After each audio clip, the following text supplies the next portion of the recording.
हैं और उनको जो है वो अगर वो भी कोई सर्टिफिकेट दिखाएंगी तो उनके लिए भी लाजिम होगा कि वो सूबा सिंध से अपना फिटनेस सर्टिफिकेट ज़रूर लें। ये नहीं कि कोई गाड़ी बलुचिस्तान से या पंजाब से या खैबर पख्तूनख्वा से आती है वो कहे कि जी मैं तो वहाँ से मैंने फिजिकल फिटनेस सर्टिफिकेट लिया हुआ है, क्योंकि पंजाब गवर्नमेंट भी ऑलरेडी जो है उन्होंने भी ये लॉ रखा हुआ है कि वो पंजाब में फ़िटनेस सर्टिफिकेट होना लाजमी है। तो इसी तरीके से सिंध हुकूमत ने भी ये लाजिम किया है कि जो भी हैवी ट्रैफिक होगी उसको सिंध हुकूमत का फ़िटनेस सर्टिफिकेट होना लाजमी करार दिया गया है। तो ये एक बहुत ही इम्पॉर्टेंट है जिसको देखना है। अनरजिस्टर्ड गाड़ियों के ख़िलाफ़ एक्शन जो है हुकूमत सिंध पहले भी लिया था और हमने असम्बली से एक पास करवाया था लॉ, और वो लॉ ये कहता है कि कोई भी गाड़ी जब तक रजिस्टर्ड नहीं होगी वो शोरूम का मालिक नहीं बेच सकता। ये लॉ हमने पास करवा दिया है, आप सब लोगों को पता है, और ये हमारे दौर में ये सारी चीज़ें शुरू हुई, हमने उसको एम्फसाइज़ किया ताकि चीज़ों को बेहतर हो सके और गवर्नमेंट को उसका रेवेन्यू भी मिले, गवर्नमेंट को टैक्स भी मिले। और वो लॉ जो है अब वो इन फील्ड है।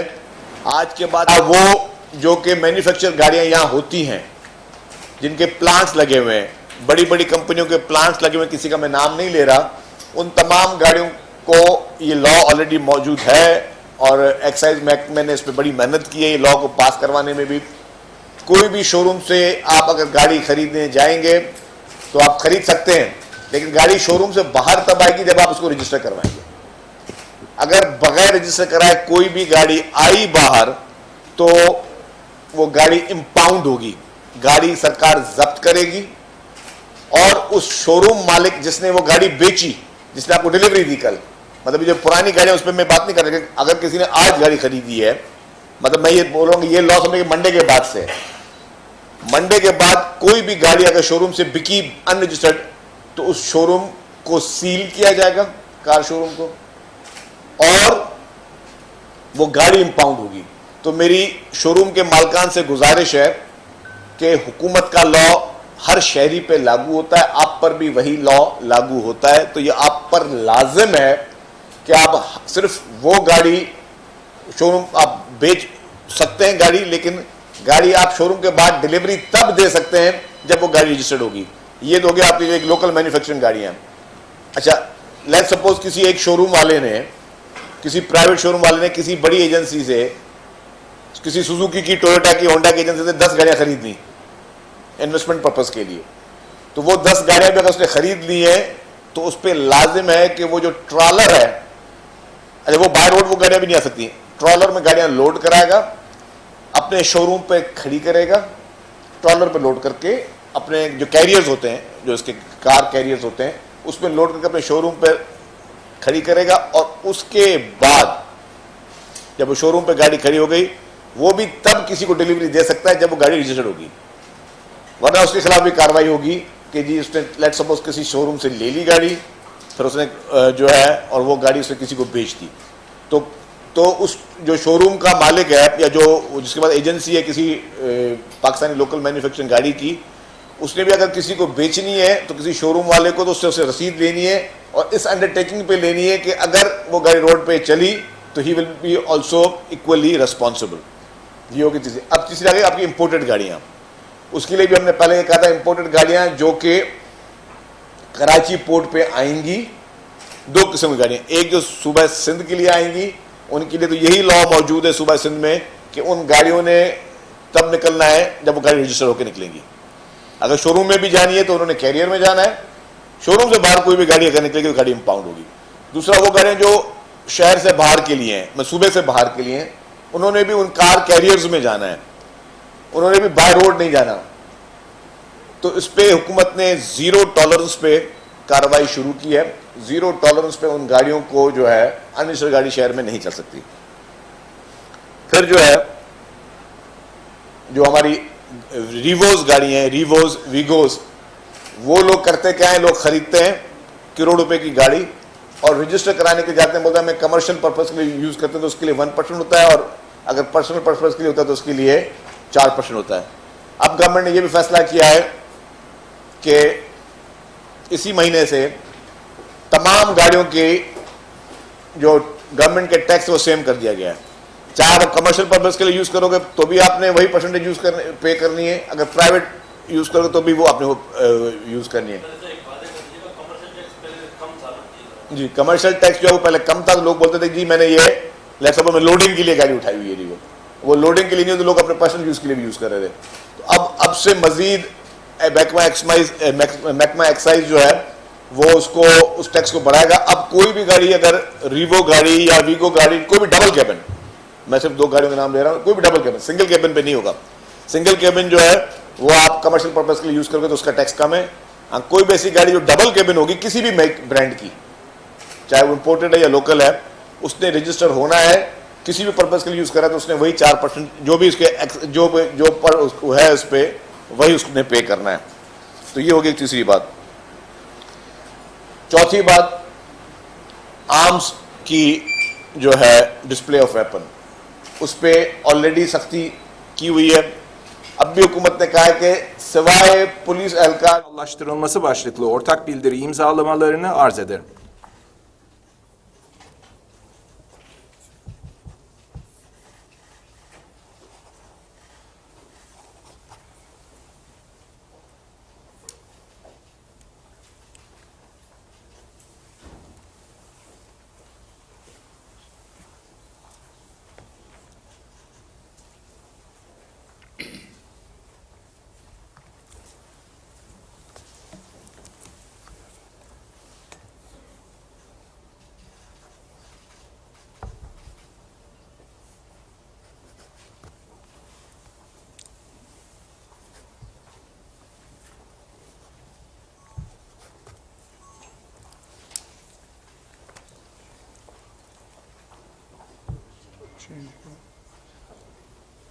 Exchange.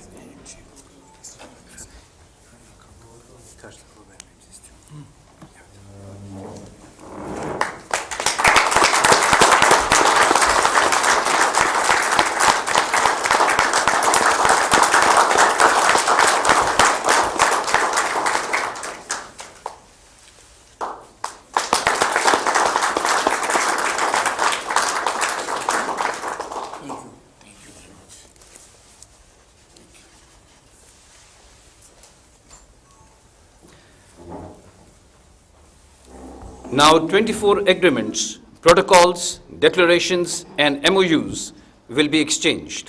Şimdi 24 anlaşma, protokol, beyanname ve mutabakat zaptı teati edilecektir. May I now request Mr. Khwaja Mohammad Asif, Minister of Defense of Pakistan, and Mr. Yashar Guler, Minister of Defense of Turkey, for exchange of 3 documents. MOU on exchange of military and civil personnel for social and cultural purposes, MOU on cooperation in Air Force electronic warfare, and protocol on training and cooperation in the field of military health. Şimdi Milli Savunma Bakanı Yaşar Güler'i ve Pakistan Savunma Bakanı Havaji Asif'i toplam 3 belgenin teatisine davet ediyorum. Birinci belge, askeri ve sivil personelin sosyal ve kültürel amaçlı mübadelesi ilişkin protokol. İkinci belge, hava kuvvetleri elektronik harp işbirliğine ilişkin mutabakat muhtırası. Üçüncü belge, askeri sağlık alanında eğitim ve işbirliği protokolü.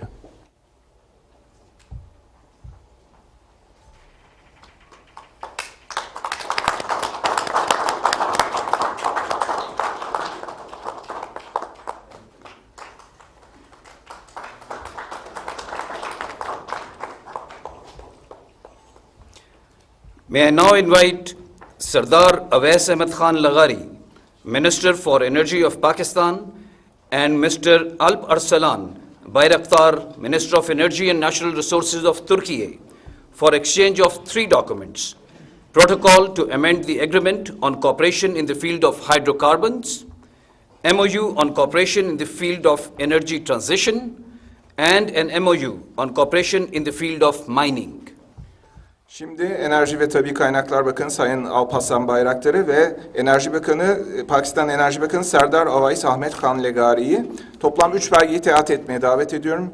İlk olarak hidrokarbonlar alanında işbirliğine ilişkin anlaşmanın değiştirilmesine ilişkin protokol. İkinci olarak enerji dönüşümü alanında işbirliğine ilişkin mutabakat zaptı. Üçüncü olarak madencilik alanında işbirliğine ilişkin mutabakat zaptı.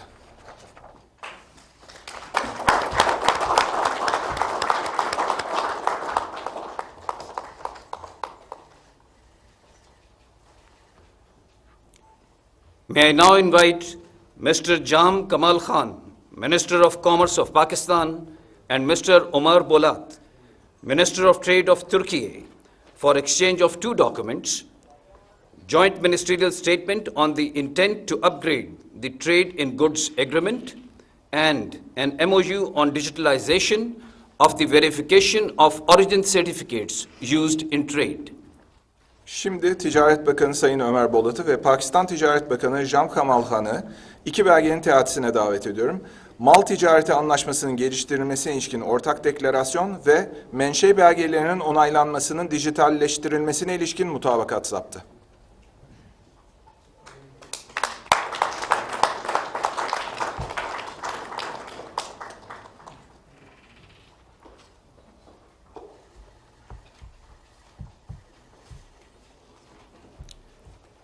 May I now invite Mr. Rana Tanveer Hussain, Minister for National Food Security and Research of Pakistan, and Mr. Ibrahim Yumakli, Minister of Agriculture and Forestry of Turkey, for exchange of two documents: agreement on cooperation in the field of water and agreement on cooperation in seed production. Şimdi Tarım ve Orman Bakanı Sayın İbrahim Yumaklı ve Pakistan Ulusal Gıda Güvenliği ve Araştırma Bakanı Rana Tanveer Hüseyin'e su alanında işbirliği anlaşmasını ve tohumculuk konusunda işbirliği anlaşmasını teati etmeye davet ediyorum.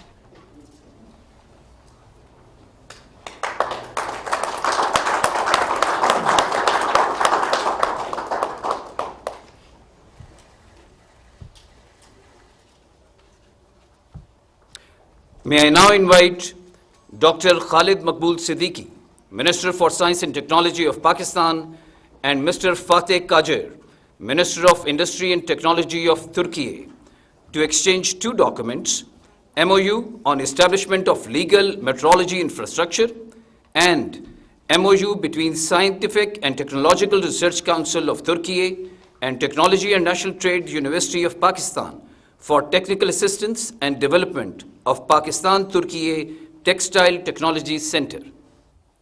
Sanayi ve Teknoloji Bakanı Sayın Mehmet Fatih Kacar'ı ve Pakistan Bilim ve Teknoloji Bakanı Dr. Khalid Maqbool Siddiqui'yi yasal metroloji altyapısının kurulmasına ilişkin mutabakat zaptını ve TÜBİTAK ile Pakistan Ulusal Tekstil Üniversitesi arasında teknik yardım ve Pakistan-Türkiye Tekstil Teknoloji Merkezi'nin geliştirilmesi için mutabakat zaptını teati etmeye davet ediyorum.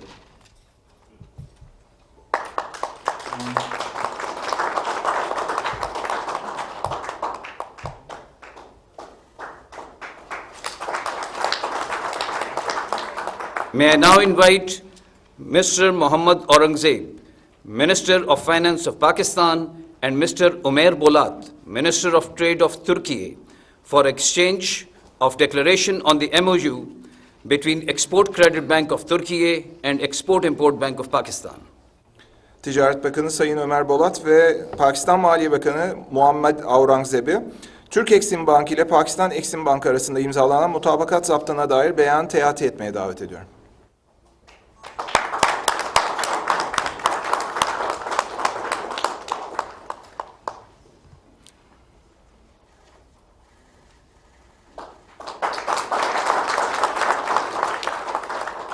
May I now invite Mr. Jam Kamal Khan, Minister of Commerce of Pakistan, and Mr. Fateh Qajar, Minister of Industry and Technology from Turkey, for exchange of MOU on cooperation in the field of industrial property.